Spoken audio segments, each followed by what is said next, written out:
Bonjour à toutes et à tous, j'espère que vous allez bien aujourd'hui. On se retrouve pour une nouvelle vidéo. On voit ce qui s'est passé le mardi 8 janvier lors de la première conférence de la All Elite Wrestling. Voir ce qui s'est passé, les points chauds du dossier. Tout de suite, le petit débrief. Juste avant, je vous invite à partager, à vous abonner et à aimer la vidéo s'il vous plaît. Je sais, je fais le mendiant, mais voilà, c'est petit à petit, on fait son nid. Voilà, tout de suite, ce petit débrief. Dès le début, les grandes stars, Cody Rhodes et les Young Bucks, s'occupe de nous accueillir dans le parking de l'AEW. C'était juste à côté de l'arena où se passaient les enregistrements de la WWE SmackDown. Donc il faut savoir que c'est très important. Donc voilà, ils s'occupaient d'accueillir les participants, les fans de la AEW pour faire les annonces qui ont fait un bruit, qui ont fait trembler la planète catch.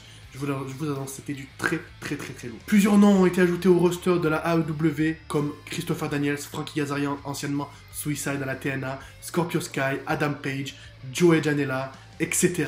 Et puis, il y a ce catcheur, PAC, mais vous le connaissez sur notre nom, le nom de Neville, ancien champion cruiserweight de la WWE, et bien sûr, The Ayatollah of Rock'n'Rolla, Chris Jericho a signé pour la AEW à 48 ans. Il connaît une nouvelle fédération où j'en suis sûr il va faire des merveilles. The best in the world is back. Il est de retour. Après sa perte de titre à la New Japan Pro Wrestling, il est de retour dans une nouvelle fédération. Ça fait plaisir. Mais dans un autre cas, il veut aussi catcher à la NJWP parce qu'il veut reprendre le titre majeur de Tanahashi. Donc voilà, Chris Jericho et Neville ont signé pour la AEW. Donc moi je suis content de voir ces grands noms signés à la AEW parce que il faut que cette fédération soit crédible dès le début. Après toute la concurrence qu'il y a autour, entre la Ring of Honor, la TNA, la Lucha Underground, la NJWP, donc voilà, il y a beaucoup de fédérations à côté, et d'entrée de jeu, ils mettent du lourd, parce que entre Cody Rhodes, les Young Bucks, qui ont fait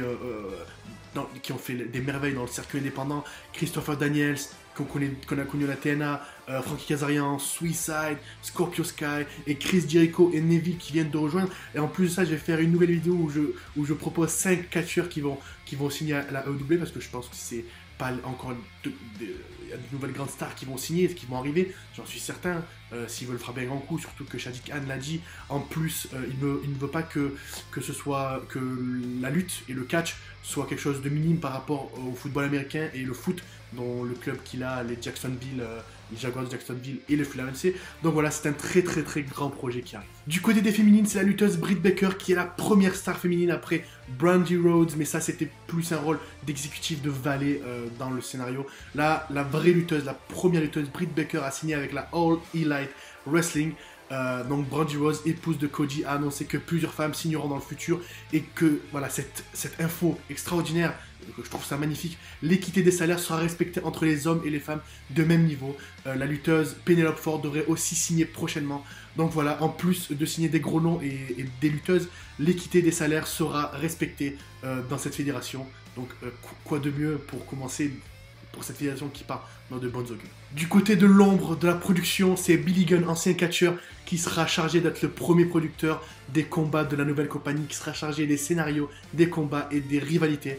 Donc voilà, le premier producteur est annoncé. Maintenant, parlons du spectacle, la chose la plus importante, quelques infos à retenir. Le premier show, le premier pay-per-view de la compagnie aura lieu le 25 mai prochain en direct du MGM Grand de Las Vegas. Il s'appellera Double or Nothing. Je voudrais m'excuser parce que je pensais que le 8 janvier, justement, cet événement, Double or Nothing, allait avoir lieu.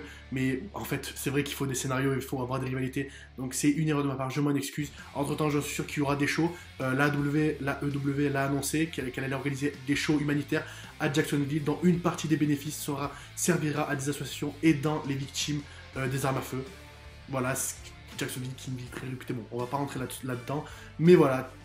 Très bon, je trouve ça très bon, en plus d'annoncer un pay-per-view, annoncer des shows humanitaires, on voit que toute la famille du catch s'implique dans cette fédération, et ça fait plaisir. En plus de ça, quelque chose qu'on ne voit plus à la WWE, la pyrotechnie, quelque chose qu'on voyait en début de show, dans les entrées des catcheurs, qui n'a plus été pour des raisons budgétaires ou de dangerosité, et bien là, la AEW a laissé entendre que la pyrotechnie serait de retour, pourrait être un élément intéressant et une plus-value pour cette fédération.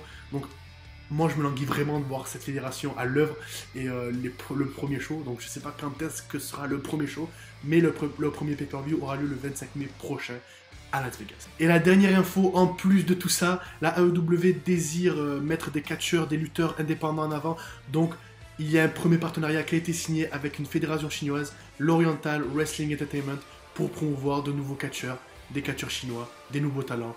Donc voilà, un premier partenariat signé. Ça fait plaisir, je pense qu'il y en aura d'autres. Pourquoi pas avec la Ring of Honor, pourquoi pas avec la New Japan. Donc on verra ça avec le futur. Voilà pour les premières infos, la première conférence de presse de la AEW où il y a eu près de 10 000 personnes qui ont assisté à cet événement. Voilà pour ce petit débrief. Voilà, désormais cette vidéo s'achève, j'espère qu'elle vous aura plu. N'oubliez pas d'aimer, de partager, de commenter et de vous abonner à la chaîne. Et je vous remercie, on se retrouve très prochainement. Samedi, je sors une nouvelle vidéo où je propose 5 catcheurs qui pourraient signer à la AEW. Et je vous remercie. Peace.